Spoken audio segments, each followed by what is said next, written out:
లైఫ్‌లో మనం చాలా సార్లు చాలా డెసిషన్స్ మన మైండ్‌ని అడిగి తీసుకుంటా ఉంటాము. బట్ దాంట్లో కొన్నిసార్లు సక్సెస్ అవుతా ఉంటాం. కొన్నిసార్లు ఫెయిల్ అవుతా ఉంటాం. రీజన్ ఏంది అంటే మన మైండ్ చెప్పింది కదా! అని చెప్పేసి బ్లైండ్‌గా చేసుకుంటా పోతా ఉంటాము. బట్ మనం మన బాడీ ఏం చెప్తుందని ఎప్పుడైనా విన్నామా? So, it is a high time to listen to what our body says. అసలు మైండ్ బాడీ ఎఫెక్ట్ ఏం చెప్తది అంటే, సో, మన ఫిజికల్ సెన్సేషన్స్ మన ఎమోషన్స్‌ని ఎలా ఇన్‌ఫ్లూయెన్స్ చేస్తాయి? అండ్ మన ఎమోషన్స్ మన బాడీలో చేంజెస్ ఎలా తెస్తాయి అనేది ఈ మైండ్ బాడీ ఎఫెక్ట్ చెప్తుంది. ఒక 2 ఎగ్జాంపుల్స్ తీసుకుంటే, మనకిష్టం లేని జాబ్ చేస్తా ఉంటాము. సో, ఎప్పుడైతే మనం జాబ్ మానేద్దాము అని ఒక థాట్ వచ్చిందో, ఒక్కసారి మీ బాడీ ఏం చెప్తుందో వినండి. ఓకే.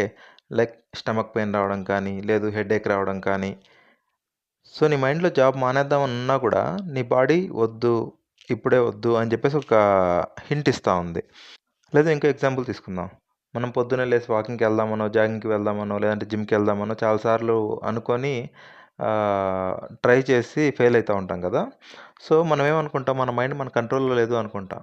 కానీ, సో, మన బాడీ ఒక కంఫర్ట్ జోన్‌కి అలవాటయిపోయి ఉంటది చిన్నప్పటి నుంచి. ఓకే. సో, దాన్ని నువ్వు అడిగావా?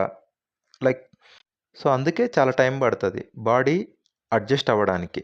ఓకే. సో, ఎప్పుడైనా డెసిషన్స్ తీసుకుంటున్నప్పుడు మనం బాడీని, మైండ్‌ని రెండిటిని అడిగి దృష్టిలో పెట్టుకొని మనం డెసిషన్స్ తీసుకుంటే ఈజీగా సక్సెస్ అవుతాం.